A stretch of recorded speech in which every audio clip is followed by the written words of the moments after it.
Bonjour et merci de nous retrouver pour La Foi prise au mot, votre magazine de réflexion et de culture. Cette semaine, je vous propose de nous souvenir de la vie et de l'œuvre de Paul Claudel, dont on fête cette année le 60e anniversaire de la mort, intervenu en 1955. Pour ceux qui ont connu cette époque, Claudel, c'était l'écrivain catholique par excellence, le dramaturge à succès, l'auteur du Soulier de satin, dont on savait qu'il s'était converti derrière un pilier de Notre-Dame de Paris.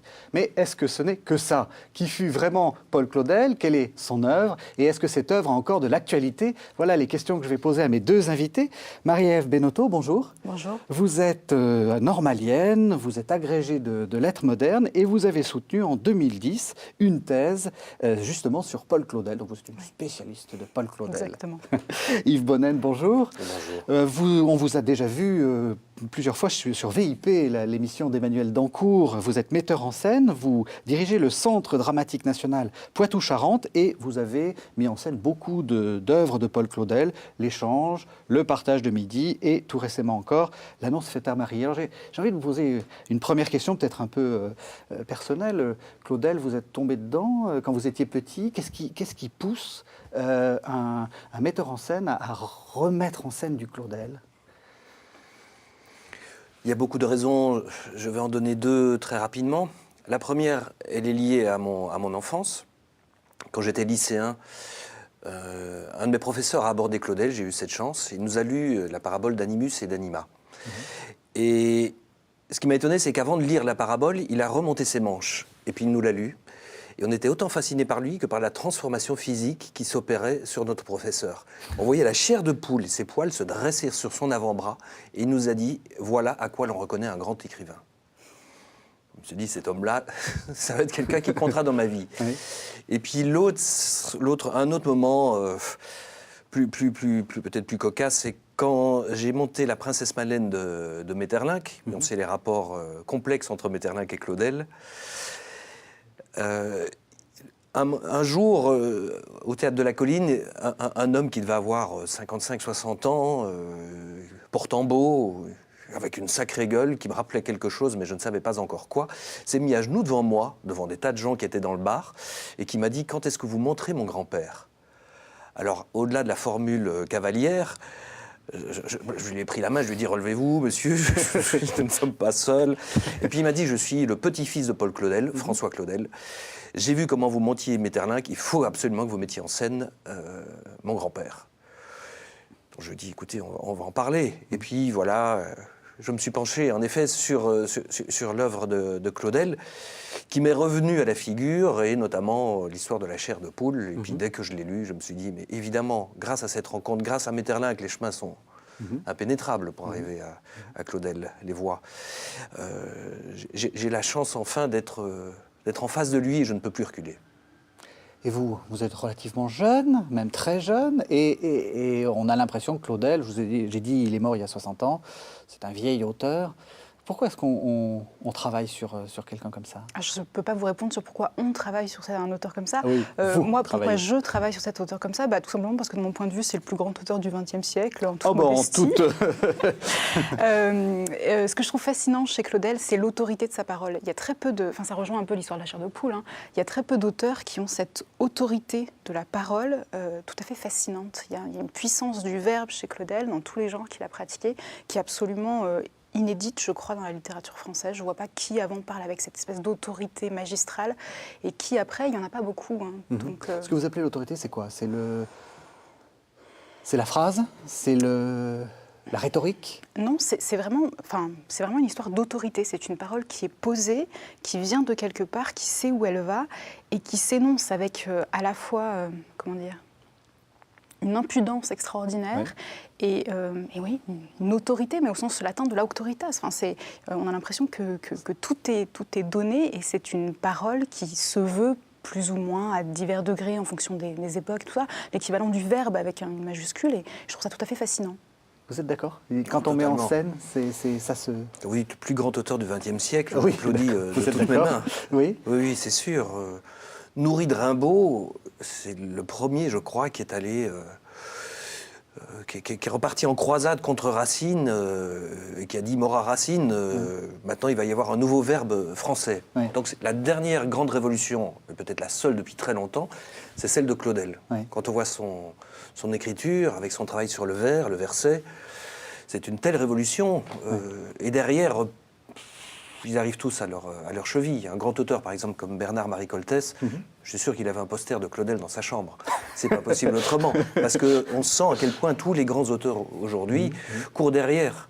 Et c'est ça qui est précieux, c'est d'avoir en face de soi un homme qui a une telle parole sur le monde, sur le fond, qui livre sa pensée, une pensée contradictoire, qui évolue, qui n'est pas monolithique, et en même temps qui a une recherche de la forme extraordinaire. Et on sait à quel point, pour des artistes, le fond et la forme sont liés. Bien sûr, bien sûr. Alors on va revenir un peu en arrière et on va essayer de raconter la vie de Claudel, si on peut dire, avant d'arriver directement aux pièces. Qu'est-ce que vous en retenez? Je ne vais peut-être pas vous demander, alors parlez-nous de son enfance, etc. Qu'est-ce que vous en retenez? La conversion, peut-être? Oui. Oui. Oui, on peut commencer par la conversion. Effectivement, c'est un grand moment qui a probablement été plus dramatisé que Claudel ne l'aurait voulu. Oui. Les récits qu'il en a fait sont des récits qui lui ont été demandés et qu'il n'a pas refusés. Il s'en est un peu mordu les doigts après. Enfin, il a une attitude assez ambivalente par rapport à cela. Oui, c'est important, effectivement. Oui. Le passage par l'Igugé est important. Alors on va expliquer. Donc il a une enfance dans une enfance campagnarde. Plutôt quand même dans une bonne famille. Il se convertit et ensuite donc il poursuit, si on peut dire en parallèle, une carrière, le début d'une carrière diplomatique et puis il veut rentrer chez les moines à Ligugé. Oui, c'est-à-dire qu'en fait, à la sortie de son lycée, il fait des études à Sciences Po et ensuite il passe le concours du Quai d'Orsay qu'il réussit et il s'oriente donc vers une carrière de diplomate.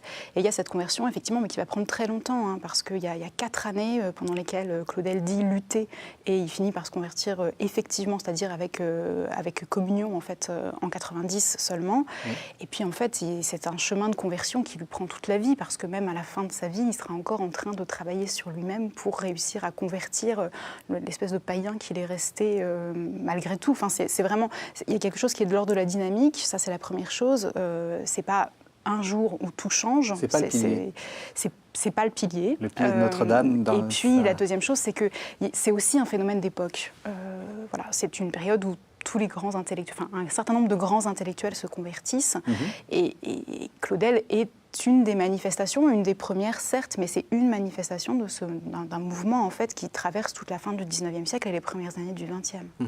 Mais donc lui veut aller assez loin puisqu'il tente une expérience monastique. Vous savez pourquoi ça ne marche pas ? Qui sait pourquoi ça ne marche pas Bon, il y a plusieurs livres qui ont été écrits sur le sujet. Les avis sont très partagés. C'est quelque chose qui est très débattu. Ce qu'on peut peut-être en retenir, ce que Claudel dit dans Partage de midi, c'est qu'il a reçu, que Mézat, qui peut-être est une transposition de Claudel sur un certain nombre de points, aurait reçu un nom. Il se serait heurté à un nom et du coup, il aurait quitté ce désir de prêtrise et de vie consacrée. Bon, pendant qu'il est à Ligugé, il est en train de composer les 5 grandes odes qui ne sont pas précisément, en tout cas pour les Muses, le texte le plus chrétien qu'on ait jamais pu écrire. Et il y a une tension en fait entre la création et la vie consacrée. Et certains témoignages laissent à penser que finalement Claudel était peut-être assez content de renoncer à la vie consacrée parce qu'il avait l'impression que cela aurait amputé son œuvre, en réalité. Et il y a une tension très forte entre les deux. Il tranche d'un côté, est-ce qu'on l'aide à trancher ? Tout ça est extrêmement difficile à savoir. Il n'y a pas de témoignages qui permettent d'avoir une vision absolument parfaite et objective de cet événement. Déjà, vous êtes un peu en train déjà, vous nous cassez notre pilier de Notre-Dame, si j'ose dire, et en plus, vous êtes en train déjà de nous dire, contrairement à ce que je disais, c'est pas l'écrivain catholique, il y a des doutes, il y a des questions, comme vous dites, il y a du paganisme. C'est l'écrivain catholique, ça, très clairement. Et je crois que pas un au XXe siècle n'aura cette stature-là. Parce que Claudel est probablement le dernier à avoir objectivé sa foi dans sa littérature. C'est-à-dire que Mauriac est catholique avec intermittence. En gros, ça dépend de son sentiment. Claudel a un sentiment qui est complexe, ambivalent, qui travaille. Et il a conscience d'être toujours infiniment pécheur et jamais à la hauteur de ce qu'il veut faire et tout ça. Donc ça, c'est ce qui le concerne, lui. Mais pour ce qui est de sa littérature, elle est catholique. Il met le tampon catholique et il ne revient pas dessus. Et il ne va pas y avoir c'est-à-dire que la catholicité de son œuvre ne dépend pas des infirmités du croyant. D'accord. Voilà. Ouais. Et c'est vraiment la spécificité de Claudel dans le champ littérature catholique qui fait qu'il a cette espèce de posture d'autorité qui fait qu'il est l'écrivain catholique du XXe. Ça vous dérange pas, vous, quand vous montez du Claudel, qui est le tampon catholique? Enfin, et ça vous dérange pas, vos comédiens? Ça dérange pas? Est-ce qu'il faut s'en excuser? Non, surtout pas. Quand j'ai monté Partage de midi au Français, quelques mois avant le début des répétitions, un des comédiens qui était pressenti pour jouer à Malric, que j'aimais beaucoup, Daniel Znik, a malheureusement cassé sa pipe. Ah oui, oui, c'était... Voilà, donc on a dû le remplacer, et je l'ai fait lire à un autre comédien, qui m'a dit « Mais Claudel, jamais, ce vieux catholique, insupportable, ce vieux barbon. » Je lui ai dit « Écoute, par amitié, parce qu'on avait déjà travaillé ensemble, lis la pièce, et puis... voilà, au pire, tu auras perdu 1 heure, c'est pas très grave. » Il a lu la pièce dans la minute où il a terminé, il m'a appelé, il m'a dit « Mais c'est oui, tout de suite. » Je ne connais pas un comédien français qui refuserait de jouer du Claudel. Et je pense que ce n'est pas pour rien que les grands metteurs en scène qui l'ont fait sortir du purgatoire, où on l'a mis pendant longtemps, ce qui n'était peut-être pas pour lui déplaire, parce que ça lui a fait certainement connaître des voyages intéressants, sont de grands bouffeurs du curé. En tout cas, des athées patentés comme Antoine Vitesse ou Bernard Sobel. Donc je pense que quand on monte Claudel comme metteur en scène ou quand on le joue comme comédien, on se retrouve face à une œuvre qui est telle qu'on ne se sent absolument pas happé par un appel à tomber dans le bénitier. Par contre, on est certainement appelé à se poser des questions qu'on ne se pose jamais. Parce que Dieu a été dans l'histoire malmené de façon assez violente, notamment par ses meilleurs amis. Et Claudel a le sens de l'histoire. Et donc, quand il retraduit dans ses pièces son rapport à Dieu, il est toujours riche. Il est toujours, comme vous le dites très bien, me semble-t-il, il ne l'oublie jamais, mais il est ouvert à tous, il est universel, il est, je crois, catholique au sens premier du terme. Là, dans la mise en scène de l'annonce que j'ai faite, j'ai rassemblé des gens qui, pour certains, sont de culture musulmane, d'autres juives, d'autres sont croyants, mais il y a des protestants, des catholiques, il y a des athées, des agnostiques. Tous se sont sentis happés par son œuvre, en ayant envie de dire quelque chose aujourd'hui qui leur semblait essentiel. Tous d'accord sur le fait que, à partir du moment où les dieux s'éclipsent, où on éclipse les dieux, le rapport à la transcendance étant affaibli, le rapport au tragique l'est aussi. Or, la vie est essentiellement tragique. Donc on a du mal à lire nos vies si on refuse qu'elles sont régulièrement confrontées à des questions qui sont d'ordre transcendantal. Elles sont dans toutes les œuvres de Claudel, et elles le sont à telle enseigne que beaucoup de gens sont venus voir mes mises en scène, et non pas par le bienfait de mes mises en scène, mais par le bienfait de la parole de Claudel, sont sortis avec une idée complètement transformée de ce qu'ils ressentaient de Claudel. Parce qu'il y a énormément de caricatures qui sont faites à son encontre. Et qu'on soit chrétien de droite, de gauche, athée, agnostique, tous, on peut facilement trouver dans Claudel des choses qui peuvent, comme ça, à première vue, nous énerver. Mais quelqu'un qui nous énerve, c'est souvent quelqu'un qui remue un tréfonds intéressant. Et ce qui est intéressant avec lui, c'est d'aller derrière. Alors, vous parliez des idées toutes faites, des clichés. Il y a quelque chose qui ne va pas vous plaire à tous les coups, mais et sa sœur. Alors, on a fait de Camille Claudel une sorte de sainte qui avait été abandonnée par le petit frère démoniaque. Qu'est-ce qu'on peut en dire? Est-ce que c'est important pour vous? Et comme ça, on évacue les sujets qui fâchent tout de suite. Alors, oui, c'est important parce qu'effectivement, il y a beaucoup de gens arrivent à Claudel par Camille Claudel, qui est une artiste absolument impressionnante, incroyable, qui fait des œuvres magnifiques. Donc c'est l'élève de Rodin. Qui a été élève et maîtresse de Rodin, et qui s'est enfoncée petit à petit dans la folie. Ce qu'il faut bien avoir en tête, c'est que cette histoire commence assez tard, c'est-à-dire qu'elle commence dans les années 1910. Claudel a déjà quasiment 50 ans, et Camille Claudel a 50 ans quand elle est internée. À cette époque-là, elle est séparée de Rodin depuis assez longtemps et elle tombe dans une forme de folie paranoïde. Enfin, voilà, les caractérisations cliniques sont un petit peu difficiles à poser. elle a un délire de persécution qui est évident. Elle accuse Rodin, elle accuse les protestants de vouloir voler ses œuvres, de vouloir voilà. Et elle commence à détruire elle-même ses propres œuvres dans son atelier et sa vie devient, elle se met elle-même en danger en fait. Et la famille dit il faut faire quelque chose. Le père de Camille la protège autant qu'il le peut. Et puis à son décès, la décision est prise immédiatement d'un internement. Voilà. Quel est le rôle de Claudel dans tout ça? Bon, les enfants Claudel sont 3, Camille, Paul et Louise. Et leur mère va rester en vie encore très très longtemps. Paul est le seul des 3 restants, donc Louise et sa mère, à aller voir Camille. C'est le seul à prendre soin d'elle, à envoyer des colis de nourriture pendant la Deuxième Guerre mondiale. À chacun de ses passages en France, il passe voir sa sœur. Donc il n'a pas abandonné Camille. Il voulait qu'elle soit internée dans un asile proche de la maison de ses parents, ce que sa mère a refusé.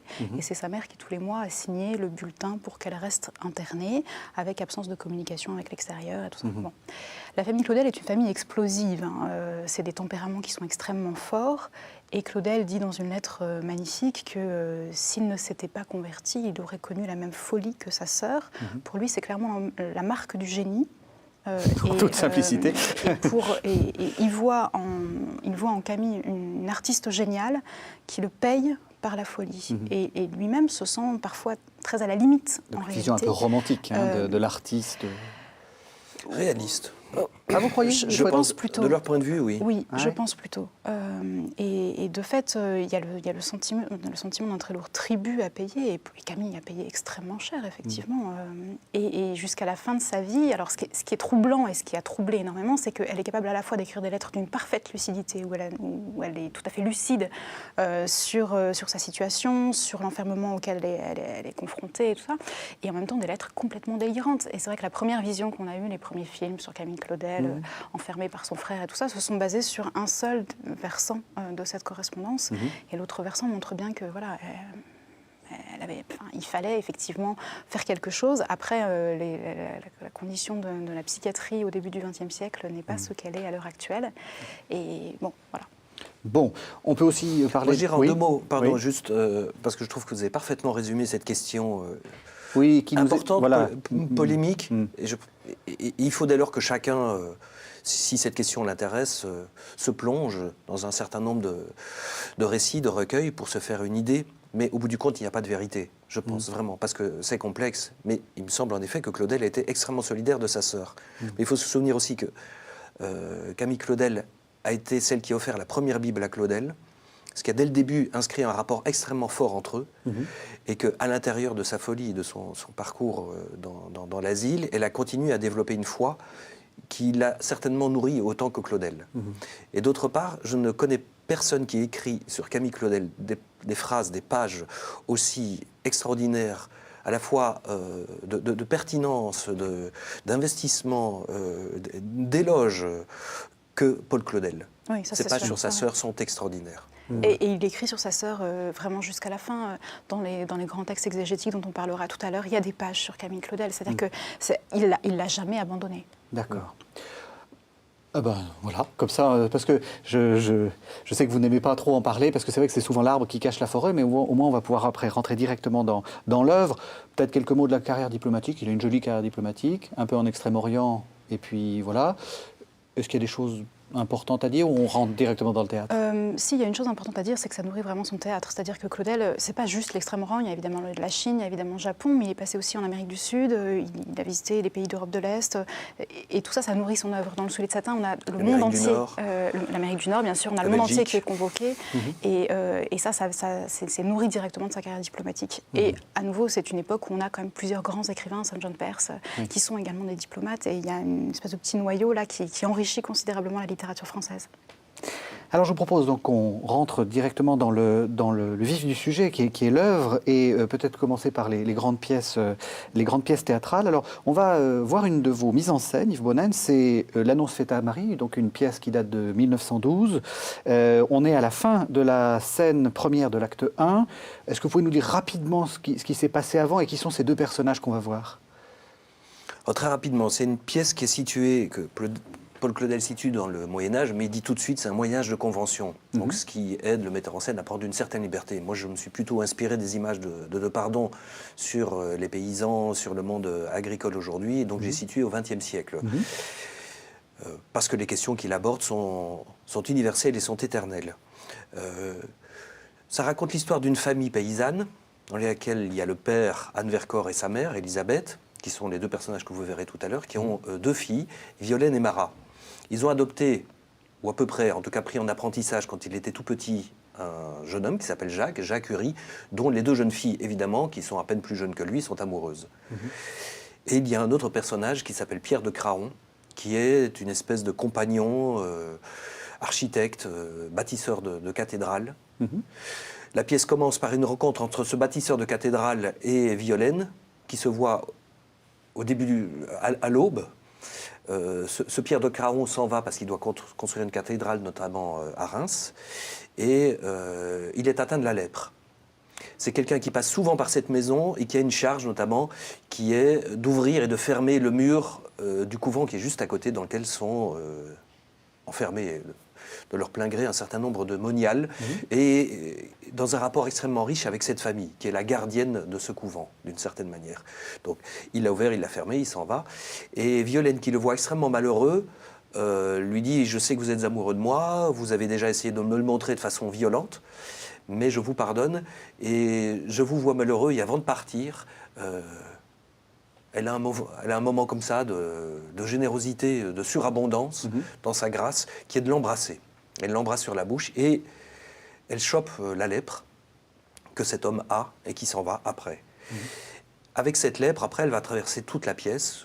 L'extrait qu'on voit est au début, donc on ne voit pas tout ce chemin autour de la lèpre, mais on voit les parents qui sont en train de discuter de l'avenir de leurs deux filles. Et le père dit « Je vais m'en aller et je veux que Violaine épouse Jacques Uri ». Et la mère dit « Oui, mais il y a aussi Marat qui est amoureuse de Jacques. Voilà. Et la mère essaye de défendre les deux. Mais le père dit « Je m'en vais à Jérusalem parce que j'ai beaucoup reçu de Dieu. Il a plu sur mes sillons pendant 30 ans et je me sens trop favorisé par lui.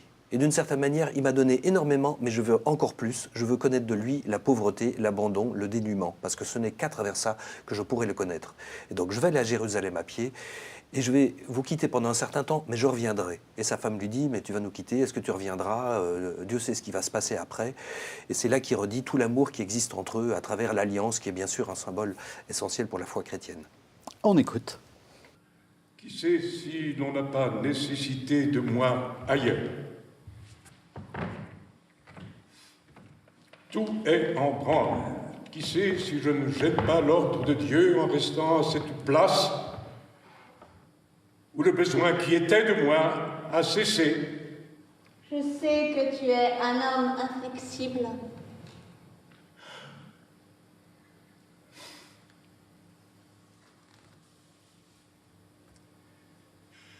Je me souviendrai de toi comme au jour que tu étais vêtue de blanc, tu es toujours jeune et belle pour moi, et l'amour que j'ai pour ma douce Élisabeth aux cheveux noirs et grands. Mes cheveux sont gris. Dis oui, Élisabeth. Anne, tu ne m'as pas quittée pendant ces 30 années. Qu'est-ce que je vais devenir sans mon chef et mon compagnon? Le oui qui nous sépare à cette heure, bien bas, aussi plein que celui qui nous a fait jadis un seul.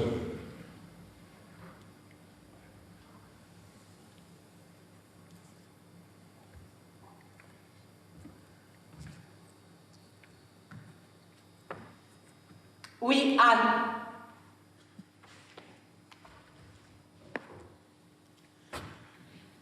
Patience, Zabillette, bientôt je serai revenu. Voilà, alors quand on entend ça, il y a d'abord une première question, on sent que la langue est rythmée, mais comme vous avez dit, c'est pas du Racine, c'est-à-dire qu'on n'est pas dans du vers. C'est quoi cette langue de Claudel? On parle du verset claudélien. Qu'est-ce que c'est littérairement? C'est du vers libre. Ouais. C'est du vers libre. Donc cette forme de poésie qui a été inventée à la fin du 19e siècle, où le vers n'est plus compté, on ne compte plus le nombre de syllabes, et on peut avoir un vers libre, donc du coup plus ou moins long, plus ou moins court. Celui de Claudel est particulièrement long. Oui. Après, en tant que metteur en scène, pour le coup, vous avez cette pratique, vous, du verset, et vous serez probablement plus à l'aise que moi. Et Claudel écrit, on a le sentiment qu'il est asthmatique et que régulièrement, il a besoin de se reprendre un coup de ventoline. Ouais. Et donc, il s'arrête pour prendre sa ventoline et il dit au comédien, enfin, il invite le comédien à s'interrompre à ce moment-là. Et c'est des interruptions qui sont à des moments totalement surprenants pour les Français, qui sont plongés dans une forme de rapport, dans un rapport rationnel à la pensée. Je ne vais pas dire cartésien, ce serait certainement rapide, mais en tout cas, un rapport où il faut une cohérence. Or lui, notamment à travers toutes ses ambassades, a rencontré des auteurs et des cultures tellement différentes, entre la Chine, l'Amérique du Nord, du Sud, le Japon, qu'il écrit aussi autrement, pas comme la plupart des auteurs français dont on a le sentiment qu'ils écrivent avec toujours l'horizon bouché. Lui, il écrit en faisant des ricochets sur l'océan, et ça va loin, loin, loin. Et donc, il nous demande à certains moments, il demande aux comédiens d'interrompre sa pensée, et puis de reprendre plus tard. Le fait d'interrompre, ça crée une espèce de rapport dialectique où il oblige, en imposant une rupture dans la grammaire, à introduire une forme de doute à l'intérieur du sens. Oui, Il dit par exemple... de tension, de tension très grande. Enfin, ça commence même avant les départs pour l'étranger. En fait, c'est dans Tête d'Or qu'il y a les ruptures. Il coupe au milieu d'un mot avec un tiret, et puis le mot continue au vers suivant.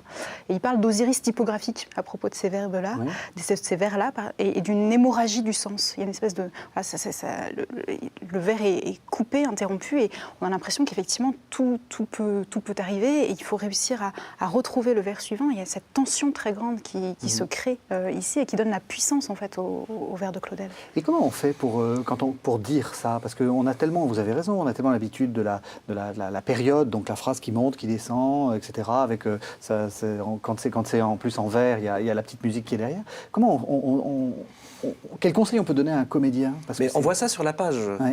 C'est comme les surréalistes qui écrivent en construisant un arbre, ou sur la page, on voit immédiatement qu'il y a une forme assez étonnante. Chez Claudel, c'est très clair, et puis il explique dans des pages, notamment dans Position et Proposition, très clairement ce qu'il attend des comédiens, qui après en feront leur biais, les feront ce qu'ils veulent.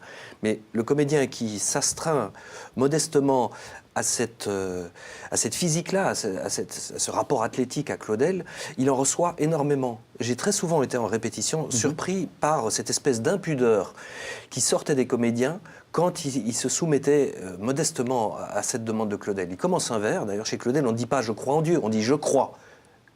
Et là le sens s'interrompt, et puis plus loin, « en Dieu ». Et puis après il dit « et encore ». Il faudrait dire beaucoup de choses là-dessus.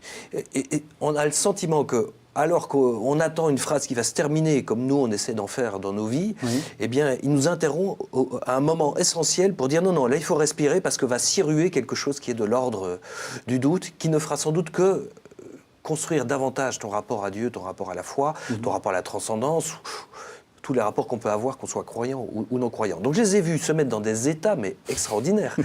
Je revois encore Marina Rantz et Éric Ruff, Mesa et Isée, en répétition, s'interrompre là où Claudel leur demandait, et le corps immédiatement faisait des choses auxquelles il ne s'attendait absolument pas. Et Claudel demande des athlètes affectifs pour pouvoir construire, et je prends une expression d'Artaud à dessein, Artaud qui a monté contre l'avis de Claudel le deuxième acte de Partage du Midi. Donc ils font des choses on a l'impression qu'ils sont en train de bouffer des champignons hallucinogènes. Ça les met dans des états pas possibles. Et c'est extraordinaire. Et on voit ça sur scène, donc pour le metteur en scène, c'est du pain béni. On a l'impression qu'il n'a presque plus grand-chose à faire, tellement eux arrivent à se mettre dans des états sans le vouloir. Et donc ils en sortent dans un état presque de vide extrême, parce qu'ils ont vécu une expérience qui passe de loin l'expérience du comédien. Et je pense qu'en face, le spectateur le ressent. Et ils se sont invités à, je ne vais pas dire combler les trous, mais à inventer des choses, parce que Claudel n'a jamais d'opinion définitive sur les choses. Il ne porte pas sa foi, d'ailleurs, en écharpe. Ce n'est pas quelqu'un qui serait une espèce de prosélyte insupportable.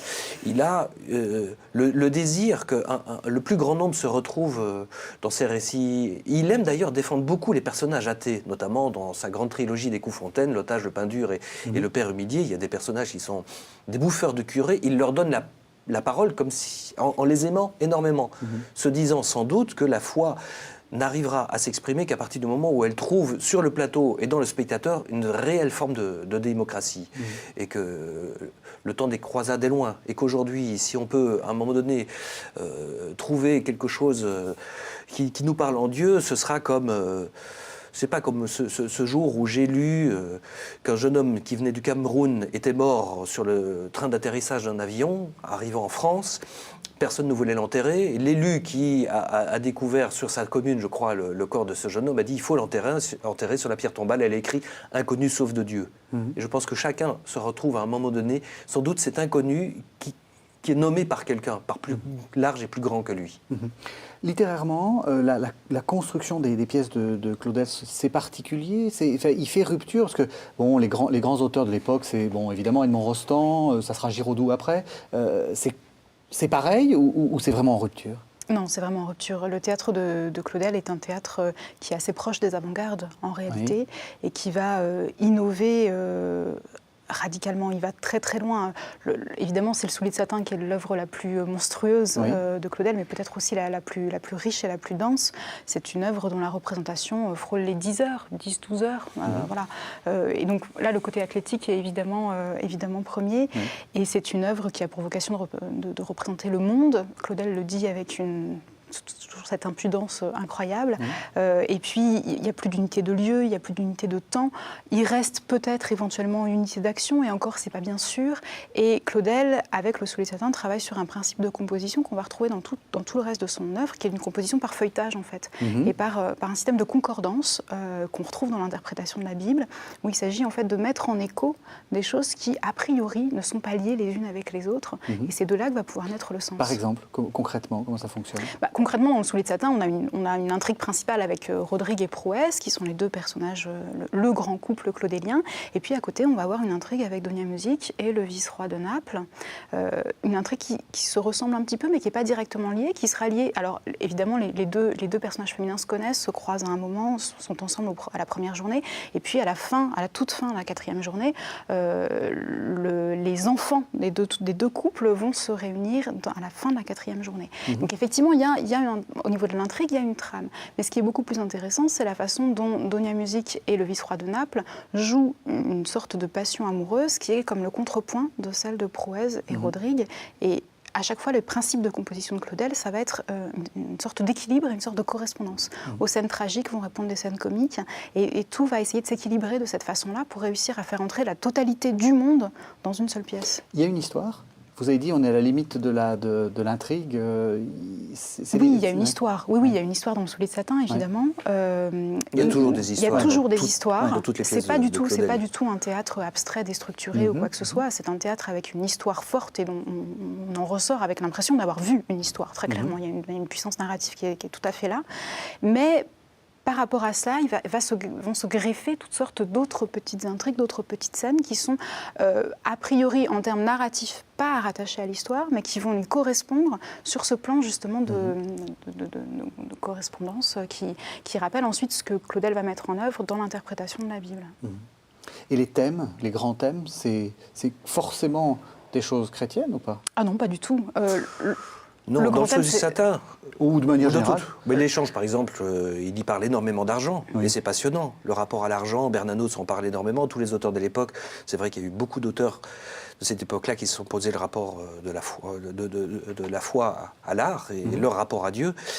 Et très souvent, la question de l'argent ressurgit. Donc chez Peggy, chez Bernanos, et Claudel en parle magnifiquement, nourri notamment par toutes les années qu'il a passées aux États-Unis face à tous ces banquiers, dont il disait ce sont des gens formidables parce qu'ils sont persuadés qu'en sautant de building, ils vont rebondir quand ils arriveront en bas, quand ils font faillite. Donc voilà, il dit des choses sur l'argent qui sont essentielles. Dans l'annonce faite à Marie, il parle du miracle. Moi, j'aime bien parler du miracle, parce que je trouve que c'est quelque chose dont on parle tous les jours et qu'on n'ose peut-être pas aborder jusqu'au bout. C'est difficile d'aujourd'hui d'écouter la radio sans, au bout d'un certain moment, et même assez rapidement, entendre le mot miracle. Il y a eu telle avalanche, c'est un miracle qu'il y ait des survivants, il y a eu cette guerre, c'est un miracle si on est arrivé à un moment de paix. Donc le miracle fait partie de nos vies, et c'est cet endroit où, quand on a tout essayé, on se dit, il y a quand même peut-être une chose qui peut arriver. Malgré tout, même si j'y ai mis toute l'énergie nécessaire, moi, en tant qu'être humain, je n'y arrive plus, mais peut-être avec un miracle, les choses arrivent. arriveront. Donc j'aime cette idée. Et puis, si on prend Partage de midi, le rapport à l'amour et aussi à la tentation, à l'adultère, on sait que ça raconte une partie de la vie de Claudel, qu'il n'a pas voulu très longtemps que cette pièce se joue, parce qu'il était marié, il avait beaucoup d'enfants dans une histoire absolument magnifique. Mais jeune homme, il a connu un amour pour une femme quand il était consul en Chine. Cette femme qui était mariée a été enceinte de ses œuvres, et puis elle est partie, elle a découvert un autre amant. Il a voulu retrouver cette femme et cet enfant. Et finalement, il n'a revu cette femme que bien plus tard, et cet enfant aussi énormément de temps plus tard. Elle est devenue musicienne, elle a d'ailleurs écrit une partition magnifique pour l'annonce faite à Marie. Donc le rapport à l'amour et à l'adultère et à la tentation, tout est extrêmement concret et touche le monde. Le rapport à la politique aussi. On ne peut pas lire l'œuvre de Claudel sans se poser le rapport que l'homme entretient à l'histoire du monde. Je dirais même qu'on peut lire la guerre froide, on peut lire les grands mouvements aujourd'hui, on peut lire les guerres de religion à travers toute son œuvre. On a vu dans votre mise en scène quelque chose d'assez dépouillé. Est-ce que vous montriez un Claudel en costume? Je veux dire, l'annonce faite à Marie en costume d'époque et tout. Ou est-ce qu'au contraire, ce qui pour vous est premier, c'est ce verbe, c'est ce qui se passe dans la parole et pas forcément c'est ce qui passe sur scène. Enfin, vous voyez ce que je veux dire? Oui, je pense que c'est ce qui est premier, le verbe, absolument. Marina Hans a hésité parce que sa mère a joué le rôle avec Antoine Vitesse, Ludmilla Michael, le même rôle. Et c'était une mise en scène somptueuse, au français. Là où on joue en costume. Là où on joue en costume. Donc elle a hésité à le jouer puisque sa mère l'avait joué. Et sa mère lui a dit, mais quand je jouais ce rôle-là, Edwige Feuillère, qui était une des grandes interprètes de Claudel, notamment dans le Partage de midi, comme il disait, lui a dit, mais ma petite, c'est le plus grand rôle de ta vie. Derrière, il n'y aura plus rien. Alors quand sa mère a dit ça à sa fille, Marina, elle s'est dit il faut que j'y aille, parce qu'après ce sera trop tard. Donc voilà, je pense que c'est pas la question des costumes, même si on peut se la poser par exemple pour le soulier de satin.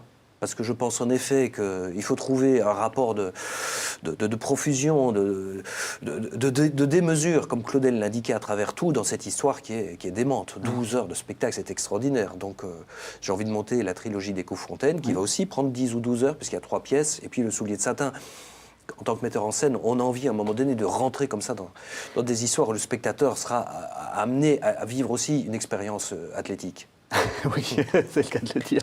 Mais justement, je continue. C'est quand même des pièces où donc, tout tient par la parole et donc il y a peu à montrer sur scène. Comment est-ce que vous faites justement pour qu'il y ait quand même l'intérêt des choses qui... Enfin, on ne se tue pas sur scène. Comment est-ce qu'on fait pour pas que ça soit quelque chose de statique?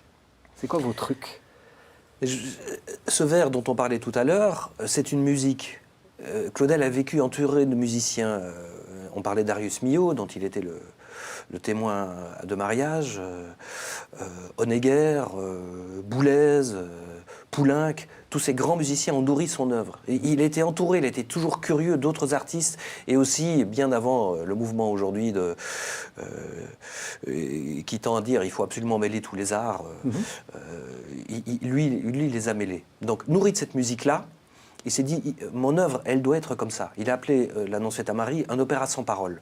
Donc, toute son œuvre est nourrie de musique et je crois qu'elle est musicale et aux oreilles du spectateur, elle l'est. Donc, en tant que spectateur, on pourrait presque fermer les yeux et écouter cette parole et se retrouver comme ça, chahuté régulièrement, parce que ce qui nous envoie, c'est des espèces de coups de poing. Et j'adore que le spectateur sorte en ayant beaucoup ri et beaucoup pleuré. Je pense que son œuvre est une œuvre qui émeut l'intelligence. Et quand je vois des spectateurs sortir de l'annonce faite à Marie, par exemple chez nous, on a un grand garçon qui a 20 ans, il est sorti de l'annonce faite à Marie, il m'est tombé dans les bras, il a pleuré pendant un quart d'heure. C'est une expérience extraordinaire. Elle n'est pas due à moi, elle est due à Claudel. Je pense qu'on est tous amenés à ça. Et il y a peu d'œuvres qui sont comme celle-là, au théâtre notamment, où on a le sentiment qu'il y a un avant et un après. Donc je les invite, tous vos auditeurs, à être, s'ils ne l'ont été, des spectateurs de Claudel, parce qu'à un moment donné, ils vont se sentir aussi acteurs de quelque chose. Et ça transforme une vie, je crois, de rentrer profondément. Et peut-être qu'une des œuvres les plus fortes, mais je vous laisse en parler, c'est les psaumes de Claudel. Alors justement, ce que je vous propose de faire, c'est qu'on arrive malheureusement presque à la fin de l'émission et on va faire une dernière partie sur quelque chose que les gens connaissent moins, qui est ce sur quoi vous avez travaillé. C'est l'œuvre qu'on peut appeler exégétique, enfin l'œuvre qui est nourrie par la Bible. Alors je vous propose avant ça qu'on entende un texte qui est extrait d'un recueil qui s'appelle Le Poète et la Bible. Et le texte s'appelle Emmaüs. Et c'est un Claudel tout à fait étonnant parce que c'est un Claudel plutôt drôle, alors qu'on n'imagine pas forcément Claudel très drôle. On écoute. Y a-t-il quelqu'un avec moi pour se rappeler ces dernières années de Moïse, quand nous commencions à nous dégoûter pour de bon du désert et de la manne, et que le vent du nord nous apportait l'odeur de la vigne en fleurs et des baumiers d'Engadi, et tous ces croquants de l'autre côté de la ligne sainte on l'appelait, que nous regardions regarder leurs femmes qui binaient la terre sous les oliviers pour en obtenir toute espèce de choses succulentes. Nous, c'était la manne qui nous attendait, et encore la manne, pour le déjeuner et pour le dîner, et le dimanche, pour changer, encore la manne. On dit qu'elle prenait le goût de tout ce qu'on voulait, à condition de vouloir. Et ces poilus de l'autre côté de la ligne qui léchaient des pierres pour se moquer de nous, en se frottant le ventre avec béatitude. On avait beau les mettre en joue avec nos arcs, ils savaient bien que c'était défendu. Ils faisaient semblant d'avoir peur. Le plus enrageant est qu'ils avaient fini par ne plus faire attention à nous. Il fallait les voir sous notre nez discuter les affaires de la commune, autour de quelques vieux boucs à barbe blanche, pendant que nous étions là, 50 idiots, à les regarder, les mains dans les poches, si nous avions eu des poches à cette époque pour mettre les mains dedans. Voilà, alors, il est drôle en fait, Claudel. Mais oui, bien Parce sûr. qu'on imagine un auteur un peu pesant avec son verset là, qui nous. Alors vous avez montré qu'il y a énormément de force, hein, mais c'est plein d'humour, c'est un peu irrévérencieux, et on est à la limite, hein, on pourrait presque dire, et c'est un peu iconoclaste. C'est complètement irrévérencieux, ça se veut tel. Claudel développe... en fait, voilà, le théâtre, en gros, s'arrête dans les années 30, enfin, après quelques grands textes à la frontière entre le théâtre et la musique. Et puis, Claudel se plonge de plus en plus dans la Bible et va écrire ce qu'on appelle des commentaires exégétiques, donc, qui tressent une écriture poétique et une écriture de commentaires par rapport à la Bible. Et l'extrait qui a été lu, c'est un extrait d'Emmaüs. Donc, Emmaüs, c'est une espèce d'histoire sainte réécrite par les bons soins de Claudel, qui prend la Bible dans l'ordre depuis la Genèse et qui va aller jusqu'au livre des rois. Il y a un Emmaüs 2 après et toutes sortes d'autres textes, mais là il va jusqu'au roi. Et donc il réécrit la Bible, mais il réécrit la Bible en étant Claudel, très clairement. Et il le fait du coup avec une poésie, une verve tout à fait incroyable. Et le rapport qu'il entretient avec la Bible est un rapport de familiarité. Il n'est pas question pour lui de traiter la Bible avec des précautions infinies, avec une espèce de protocole spécial. La Bible, c'est ce dont il se nourrit. Il dit à une époque qu'il fait sa page d'écriture sainte par jour et il a ce rapport d'extrême proximité avec le texte biblique qui fait qu'il considère que le texte s'adresse à lui et à partir de ce moment-là, donc il y a cette actualisation qu'on a entendue dans le texte avec ce transfert dans la Première Guerre mondiale de ce texte d'Emmaüs et puis oui, ce côté familier, bonhomme de Claudel réécrivant ce texte-là. Est-ce que ça va de pair avec l'écrivain catholique que vous décriviez dans le sens, on l'imagine, confié en dévotion, etc. Là, il interroge, ça va assez loin. Oui, alors... Il y a plus que de la verve. Écrivain catholique ne veut pas dire conservateur. Voilà. Il s'est fait un certain nombre d'ennemis avec ces textes-là. C'est des textes qui ont été très problématiques en termes de publication et autres. Claudel en a publié un tout petit nombre par rapport à tout ce qu'il avait écrit, donc il y a beaucoup de publications posthumes. Et c'est des textes qui ont été reçus assez difficilement. Au départ, ses protecteurs, c'est les dominicains, puis il s'est fait lâcher par les dominicains, il a été adopté par les jésuites de Fourvière. Enfin, il y a toutes sortes... On sent bien que l'Église de France, dans ces années 40-50, est une église traversée de tensions et que lui essaye de se situer par rapport à tout ça. Il est très nettement en avance sur un certain nombre de choses dans ce qui concerne la lecture de la Bible, et notamment il est l'un des premiers à réintroduire des mécanismes d'étude patristique de la Bible, en lisant la Bible selon les sens figurés qui sont les sens de la tradition, sens littéral, sens allégorique, sens moral, et il est le premier également à développer une théologie sur Israël qui va être celle que va adopter Vatican II plus de 20 ans après. Donc il y a une réelle construction théologique autour de ces textes, et en même temps cette force poétique qui font que c'est des textes qui sont à la fois effectivement extrêmement drôles, extrêmement agréables à lire, et on reconnaît la plume de l'écrivain et la plume du poète derrière tout ça, ce qui fait que c'est des textes vraiment flamboyants.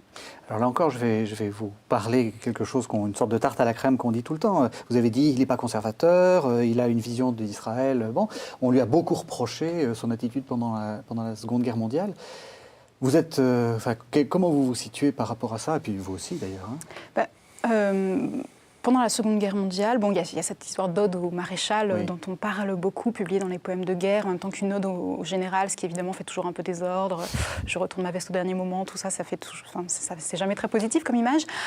Après, bon, c'est pas une ode au maréchal, c'est des paroles au maréchal, et le ton du poème, quand on le relit, est un petit peu plus nuancé que cela.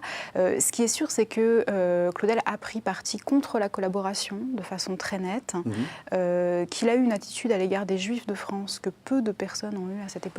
Il a écrit au grand rabbin de France pour dire que ce qui était en train de se passer était inadmissible. Il a écrit au pape directement à Rome, avec qui il était en correspondance régulière.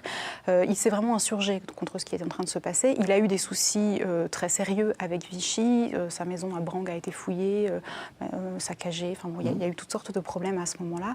Et alors certes, après, c'est un conservateur politique, ça c'est sûr. C'était un homme de plus de 80 ans, quasiment, et ça n'aide pas au progressisme forcément en politique. Et bon, voilà, c'est un homme de son époque aussi. Mais je pense qu'il faut bien garder les deux aspects. Yves Bonnel? Oui, vous rétablissez bien un certain nombre de choses à savoir pour après se faire une idée, chacun se la fera tout seul.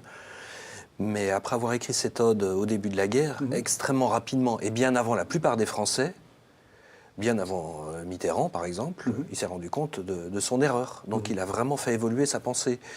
Et quand un personnage qu'il connaissait très bien, Alfred Baudrillard... l'ancien recteur de l'Institut catholique de Paris, Monseigneur Baudrillard. Oui. Voilà, qui était un cardinal collaborateur, a été inhumé à Paris par l'archevêque de Paris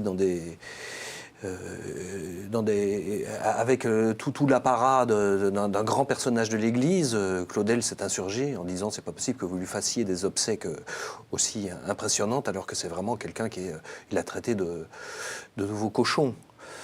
L'évêque. L'évêque, oui. Comme l'évêque qui a condamné Jeanne d'Arc. Voilà, exactement.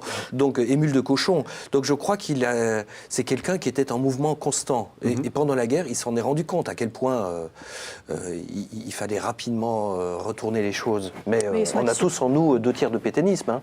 Et c'est très important de pouvoir, justement, entendre bien la voix qui parle en nous. Et se rendre compte à certains moments que c'est la peur, c'est le conservatisme. Tous les jours de notre vie, aujourd'hui, on a ces appels comme ça en nous de voix de peur. Et je pense que lui, il a entendu très tôt cette voix-là, il l'a fait évoluer. L'histoire de sa famille aussi, je crois que c'est son fils Henri qui a une belle sœur qui a épousé un juif, et ça l'a fait vraiment évoluer. Mais comme vous le disiez tout à l'heure entre nous, il a commencé à évoluer sur cette question, et a aidé à faire évoluer l'antisémitisme français déjà dans les années 10, très tôt. Oui, et il a pris toujours parti contre Maurras, ça de façon très ferme et régulière, et contre l'Action française de façon avec un courage que beaucoup n'ont pas eu. Lorsque la mort de Maurras a été annoncée sous la coupole, il a été le seul à refuser de se lever. Voilà. Donc il y a des choses, il y a des signes très forts qui sont donnés aussi avec un grand courage politique. On va terminer là-dessus. Avant que je vous demande vos conseils de lecture, qu'est-ce qu'il faut lire dans Claudel? On a l'impression, et vous l'avez dit au début, on a l'impression que c'est quand même quelqu'un d'assez contradictoire. Enfin, contradictoire ou disons qui a beaucoup évolué, et qui est très éloigné de cette image d'écrivain, comme vous dites, un peu réactionnaire, un peu conservateur, et puis un peu figé dans son verset. Est-ce que c'est vrai, cette idée-là, que c'est une œuvre multiple? Oui. Très nettement. Et même le verset de Claudel évolue énormément entre Tête d'or, la première pièce, la première grande pièce, et le Soulier de satin. On n'a plus du tout la même écriture. En réalité, le verset a complètement changé.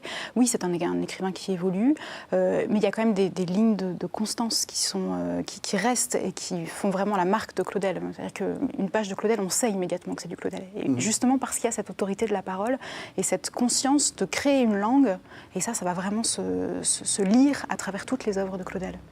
Alors, donc, vos petits conseils de lecture, qu'est-ce que vous conseilleriez à un spectateur, supposons qu'il y ait plusieurs pièces de Claudel qui se montent en même temps, qu'est-ce qu'il faut voir et surtout pourquoi?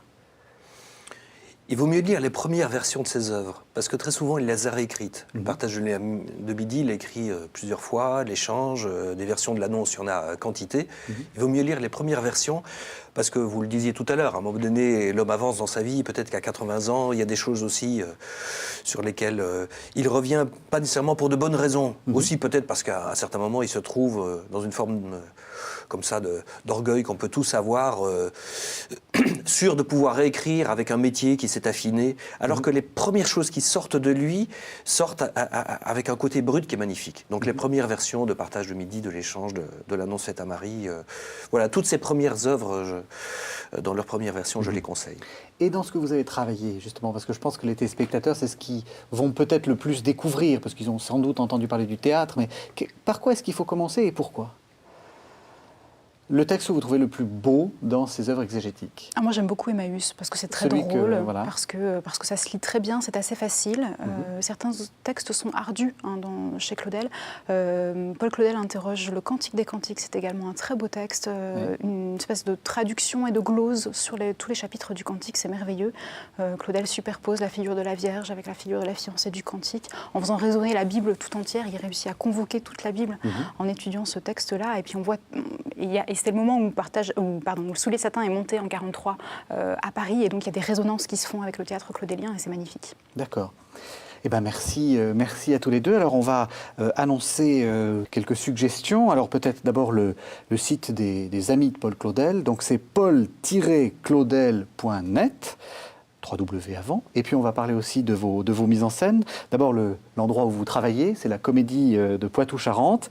www.comédie-pc comme poitou-charentes.fr. Et puis donc vous mettez en scène, Yves Bonnen, un certain nombre de pièces, pas trop de Claudel, puisque vous commencez par du Musset, Il ne faut jurer de rien, qui est en tournée en ce moment, c'est ça, et qui donc on retrouvera au Théâtre d'Angoulême, la scène nationale, 11-12 mai 2015, et à l'Auditorium de Poitiers, scène nationale également, le 20-21 mai 2015. Vous montez également Docteur Kamiski ou l'Esprit du sexe de Pauline Salle et de Fabrice Melchior. Vous la jouerez à Poitiers. Voilà, la dernière représentation. 9, 10, 11 juin 2015. Et puis, alors, très très rapidement, parce qu'il faut que, juste pour que vous nous présentiez le lieu, c'est un lieu tout à fait magnifique. Vous montez du Schiller, Intrigue et amour, du 29 juillet 2015 au 22 août 2015 à Bussan dans les Vosges. Alors, il faut rappeler ce que c'est que Bussan. Ça s'appelle le Théâtre du Peuple. C'est un théâtre en bois qui est dans un village perdu au fin fond des Vosges, qui a été imaginé par Maurice Potcher, qui était un grand ami de Claudel. Ils ont échangé beaucoup sur la naissance du théâtre et du théâtre d'avant-garde au début du XXe siècle. Avec l'argent que Maurice Potcher a mis dans ce théâtre, il a appelé tous les habitants du village à construire ce théâtre qui leur appartiendrait. Ça leur appartient depuis 120 ans. Donc vous montez Intrigue et amour de Schiller, qu'on retrouvera jusqu'en 2016 un peu partout en tournée. Exactement, comme l'annonce faite à Marie, qui sera reprise en mars-avril 2016. Voilà. Votre livre, on peut parler de votre livre, c'est Les Psaumes selon Claudel, Marie-Ève Benotto, et vous avez publié ça chez Honoré Champion, c'est votre thèse. Voilà. Merci à tous les deux de nous avoir fait découvrir avec autant de passion Paul Claudel. Merci vraiment, c'était une belle découverte. Merci de nous avoir suivis. Vous pouvez retrouver cette émission sur www.ktotv.com. Merci de nous avoir suivis, à la semaine prochaine.